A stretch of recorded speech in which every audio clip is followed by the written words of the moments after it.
यह लड़का बहुत बहादुर था। उसने रस्सी से अपने दांत को काटकर निकाल दिया, लेकिन गलती से वह दांत नाले में गिर गया। जब उसे समझ नहीं आया कि क्या करे, तभी नाले से एक आवाज आई। किसी ने खुद को दांत परी बताया और कहा कि अगर वह अपना निकला हुआ दांत उसे देगा तो उसे बदले में एक बहुमूल्य दांत मिलेगा। ये कहते ही नाले से काला पानी बाहर आने लगा और लड़के के सामने एक काला दांत तैर कर आया। दांत परी ने कहा कि इस दांत को तकिए के नीचे रखने से एक रात में जादुई तोहफा मिलेगा। लड़का पहले तो उलझन में था, लेकिन उसने सोच कर यह आजमाने का फैसला किया। लड़के ने हिम्मत करके काला दांत अपने तकिए के नीचे रखा। अगले दिन सुबह उसने पाया कि वाकई उसे एक अनमोल तोहफा मिला था। वह खुश हुआ और माना कि दांत परी सच बोल रही थी। तभी अनाथालय के संचालक ने सब बच्चों को जल्दी उठाया, क्योंकि कोई दंपत्ति गोद लेने के लिए आई थी। लड़का मुस्कुराते हुए उम्मीद करता रहा कि उसे चुना जाएगा, लेकिन वे किसी और बच्चे को अपने साथ ले गए। लड़के को बुरा लगा। उसने सोचा क्या वह ठीक से तैयार नहीं हुआ था। उसने तय किया कि वह अपनी बचत से एक कंघी खरीदेगा और खुद को सुधारने की कोशिश करेगा। अचानक कुछ बदमाश लड़के उसकी कंघी देखकर उससे पैसे का राज पूछने आए। लड़के ने सच बताने की कोशिश की, लेकिन वे यकीन नहीं कर पाए।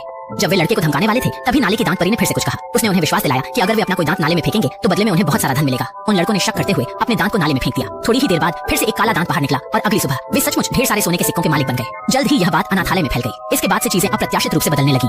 बच्चों ने अपने पसंदीदा सामान खरीदने के लिए अपने दांत निकालने के अजीब अजीब तरीके खोज निकाले। जैसे जैसे और दांत नाले में डाले गए, तब जाकर उन्हें एहसास हुआ कि नाले में दांत परी नहीं है, बल्कि एक डरावनी चीज घात लगाए हुए है। इस बीच अनाथालय में फिर से एक नई दंपत्ति आई। खुशकिस्मती से इस बार लड़के को चुना गया, लेकिन जब उसने अपना मुंह खोला तो दंपत्ति डर गए और तुरंत वहां से चले गए। लड़के को तभी समझा कि उसने कितनी बड़ी गलती की थी।